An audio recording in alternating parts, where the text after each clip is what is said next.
ഇത് മാസ് മോട്ടോഴ്സിൽ നിന്നാണ്. Honda deo വണ്ടി BS6 മോഡലാണ്. നമുക്ക് ജനറൽ സർവീസായിട്ട് വർക്കിന് വേണ്ടിയിട്ടുണ്ട്. അപ്പോൾ എൻ്റെ ജോബ് കാർഡിൽ പറഞ്ഞത് ജനറൽ സർവീസ്, എഞ്ചിൻ ഓയിൽ മാറ്റണം, അതേപോലെ വാട്ടർ സർവീസ് ചെയ്യണം. ഇത്രയും കേസാണ് മെയിനായിട്ട് പറഞ്ഞത്. അപ്പോൾ നമ്മൾ വണ്ടി ഓടിച്ച് നോക്കി വർക്കിന് കയറ്റി എൻ്റെ ബാക്ക് ബ്രേക്കിൻ്റെ ഭാഗത്ത് നമ്മൾ ചെക്ക് ചെയ്യാൻ വേണ്ടി അയച്ചിട്ടുണ്ട്. ബ്രേക്ക് ലൈനർ നമുക്ക് ഈ ഒരു സർവീസും കൂടി ക്ലീൻ ചെയ്തിടാനുണ്ട്. അത്യാവശ്യം ഉപയോഗിക്കാം. കമ്പനി ലൈനർ കിടക്കണം കേട്ടോ. ബ്രേക്ക് ക്യാമൊക്കെ ചെറിയ ടൈറ്റ് കാണിച്ച് കൊടുക്കാമെന്ന് അയച്ച് ഗ്രീസ് ചെയ്തിട്ടേക്കാം. അതേപോലെ തന്നെ ബാക്ക് വീലൊക്കെ നല്ല ടൈറ്റ് ആയിരുന്നു. അതിൻ്റെ ഉള്ളിൽ നിന്ന് ഊരി പോരാനായിട്ട് വലിയ ബുദ്ധിമുട്ടായിരുന്നു കേട്ടോ. അപ്പോൾ അതൊക്കെ ഒന്ന് ക്ലീൻ ചെയ്ത് റെഡിയാക്കുന്നുണ്ട്. ബാക്ക് വീൽ പിടിക്കുന്നത് ഈ ഒരു ഷാഫ്റ്റും വേണം. അതിൻ്റെ ബെയറിങ്ങിൻ്റെ പ്ലേ ഒക്കെ നമ്മൾ ചെക്ക് ചെയ്ത് വേറെ കംപ്ലയിൻ്റ് ഒന്നുമില്ല. അതേപോലെ ഗിയർ ബോക്സിൽ വരുന്ന ഒരു ഓയിൽ കേട്ടോ. ഗിയർ ട്രാൻസ്മിഷനിൽ വേറെയാണ്. എഞ്ചിൻ ഓയിലും ഗിയർ ഓയിലും വേറെയാണ്. അവന് ഓയിൽ ചെക്ക് ചെയ്തിരുന്നു. ഗിയർ ഓയിൽ നല്ല ഓയിലാണ്, കുഴപ്പമൊന്നുമില്ല കേട്ടോ. പിന്നെ ബാക്ക് ടയറായാലും പുതിയ ടയർ വലിയ പഴക്കമായിട്ടില്ല. ഹബിനായാലും വേറെ പറയത്തക്ക കംപ്ലയിൻ്റ് ഒന്നുമില്ല. അപ്പോൾ ബാക്ക് ബ്രേക്കുമായി ബന്ധപ്പെട്ട് നമുക്ക് ബ്രേക്ക് ക്യാമൊന്ന് അഴിച്ച് ഗ്രീസ് ചെയ്ത് ബ്രേക്ക് ലൈനർ ക്ലീൻ ചെയ്ത് റീസെറ്റ് ചെയ്താൽ മതി. പിന്നെ നമ്മളതിൻ്റെ എയർ ഫിൽറ്ററിൻ്റെ ഭാഗം ചെക്ക് ചെയ്യാനുണ്ട്. എയർ ഫിൽറ്റർ നമുക്ക് കമ്പനി ഫിൽറ്റർ അടക്കണം. ഹോണ്ടയുടെ ഒറിജിനൽ ഫിൽറ്ററാണ്. വലിയ പഴക്കമായിട്ടൊന്നുമില്ല. അപ്പോൾ നമുക്കൊന്ന് തുടച്ച് ക്ലീൻ ആക്കിയിട്ട് നമുക്ക് റീസെറ്റ് ആക്കി എടുക്കാം. പിന്നെ ക്ലച്ച് യൂണിറ്റ് നമ്മൾ അഴിച്ചിട്ടുണ്ട്. ഗ്രീസിങ്ങിനൊക്കെ ആയിട്ട് അഴിച്ചതാണ്. അപ്പോൾ ക്ലച്ചിൻ്റെ ഭാഗം നമ്മൾ ചെക്ക് ചെയ്ത് വേറെ ഓയിൽ ലീക്കോ കാര്യങ്ങളൊന്നുമില്ല. ബെൽറ്റും ക്ലച്ച് ഷൂഒക്കെ വർക്ക് ചെയ്തിട്ടുള്ള പൊടിയൊക്കെ അത്യാവശ്യം നല്ല രീതിയിലുണ്ട്. അപ്പോൾ നമുക്ക് നീറ്റായിട്ടൊന്ന് ക്ലീൻ ചെയ്ത് നമുക്ക് റീസെറ്റ് ചെയ്യാം. പിന്നെ അതേപോലെ ബെൽറ്റ് നോക്കി, ബെൽറ്റ് പുതിയ ബെൽറ്റ് കിടക്കണേ. ഹോണ്ടയുടെ ഒറിജിനൽ ബെൽറ്റാണ്, പുതിയ ബെൽറ്റാണ് കേട്ടോ. പിന്നെ അതിൻ്റെ വേരിയേറ്റർ ബോഡി, ബോസ് ഡ്രൈവ് കാര്യങ്ങൾ നമ്മൾ ചെക്ക് ചെയ്തു. വേറെ കംപ്ലയിൻ്റ് ഒന്നുമില്ല. കാരണം അത് വന്ന ഒരു പ്ലാസ്റ്റിക്കിൻ്റെ ഒരു ബുഷ് പീസ് സെറ്റ് സ്ലൈഡ് എന്ന് പറയും. ഏകദേശം ഒരു 100 താഴെ നമുക്ക് അതിന് കോസ്റ്റ് ഇടാം. അതിന് അത്യാവശ്യം പ്ലേ കാണിച്ചു തുടങ്ങിയിട്ടുണ്ട്. അപ്പോൾ അതും നമുക്ക് മാറ്റിയിടണം. ബാക്കിയത്തെ ഇപ്പോൾ നേരടിച്ച് ക്ലീൻ ആക്കി നമുക്ക് റീസെറ്റ് ചെയ്യാം. പിന്നെ അതേപോലെ എഞ്ചിൻ ഓയിൽ മാറ്റുന്നുണ്ട്.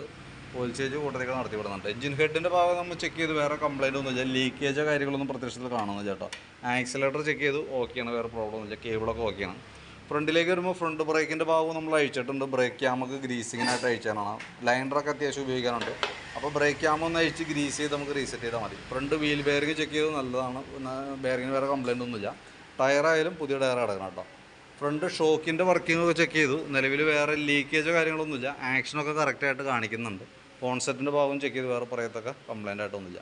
ഈ ഫ്രണ്ടിലത്തെ ബോഡി കവറിന് ചെറിയൊരു ഷെയ്ക്ക് പറ്റിയിട്ടുണ്ട്. അതിൻ്റെ ഉള്ളിലത്തെ ലെഗ് ഏതോ ഒരു അടന്നു പോയേക്കനാണ്. ചെറിയൊരു ജെർക്കിങ് സൗണ്ട് കാണിക്കുന്നുണ്ട് ഫ്രണ്ട് സൈഡിൽ നിന്ന് കേട്ടോ. വേറെ ഒന്നും ചെയ്യാനില്ല, ഫൈബറാണ്. ചെറുതായിട്ട് കാണിക്കും. കുറേ കഴിഞ്ഞിട്ട് നമുക്ക് എന്തെങ്കിലും പ്രോബ്ലം ഉണ്ടെങ്കിൽ നമുക്കൊന്ന് അഴിച്ചു നോക്കാം. പ്രത്യക്ഷത്തിൽ നമുക്ക് ഇപ്പോൾ അഴിച്ചാലൊന്നും ചെയ്യാൻ പറ്റാത്തൊരു കണ്ടീഷനാണ്. കാരണം ഞാൻ പുറമേക്ക് നോക്കുമ്പോൾ പൊട്ടലൊന്നുമില്ല. പക്ഷേ ഉള്ളിലെവിടെയോ അതിൻ്റെ ചെറിയൊരു പ്ലേ കാണിച്ചു തുടങ്ങിയിട്ടുണ്ട്. കാരണം നമുക്ക് ഗട്ടറുള്ള വഴിക്ക് ഓടുന്ന സമയത്ത് ചെറിയൊരു ജെർക്കിങ്ങിൻ്റെ ഇത് ഫ്രണ്ട് സൈഡിൽ നിന്ന് ഫീൽ ചെയ്യുന്നുണ്ട് കേട്ടോ. പിന്നെ നമുക്ക് ഈ ഭാഗത്തേക്ക് വരുമ്പോഴത്തേക്കും സ്പാർക്ക് പ്ലഗൊക്കെ ഒന്ന് അഴിച്ച് ക്ലീൻ ചെയ്യാനുണ്ട്. വലിയ പഴക്കമായിട്ടില്ല പ്ലഗ്. ജസ്റ്റ് ഒന്ന് ക്ലീൻ ചെയ്ത് റീസെറ്റ് ചെയ്താൽ മതി. ബാറ്ററി നമുക്കിത് ഇരിക്കുന്നത് 2024 മോഡൽ ബാറ്ററിയാണ്. ആമറോണിൻ്റെ ബാറ്ററിയാണ്. 12 വോൾട്ട് 4 ആമ്പിയർ ബാറ്ററി. ഞാനതിൻ്റെ വോൾട്ടൊക്കെ നോക്കി 12.90 വരെ കാണിക്കുന്നുണ്ട്. ലോഡ് കൊടുക്കുമ്പോഴായാലും 8.6 വന്നുണ്ട് കേട്ടോ. 8.72 വരെ വന്നുണ്ട്. അപ്പോൾ നിലവിൽ വേറെ പ്രോബ്ലം ഒന്നുമില്ല. പിന്നെ നമുക്ക് അതിൻ്റെ എഞ്ചിൻ ഓയിൽ മാറ്റണം. വേറെ പറയത്തൊക്കെ കംപ്ലയിൻ്റ് ആയിട്ടൊന്നുമില്ല. നമുക്ക് സർവീസ് സംബന്ധമായിട്ടുള്ള വർക്കാണ് മെയിനായിട്ടുള്ളത്. അതിനകത്ത് നമുക്ക് പാർട്സ് അതിനകത്തിൽ മാറ്റേണ്ടി വന്ന ഒന്ന് നമുക്ക് എഞ്ചിൻ ഓയിൽ മാറണം. അതേപോലെ തന്നെ ഓയിൽ ബോൾട്ടിൻ്റെ വാഷും ഓറിങ്ങും മാറ്റിയിടണം. പിന്നെ രണ്ടാമത് നമുക്ക് ഈ പീസ് സെറ്റ് സ്ലൈഡ് എന്ന് പറയുന്ന ഈ ഒരു യൂണിറ്റ് മാറ്റിയിടണം.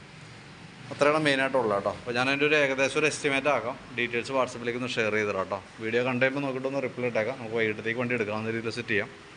ഓക്കെ.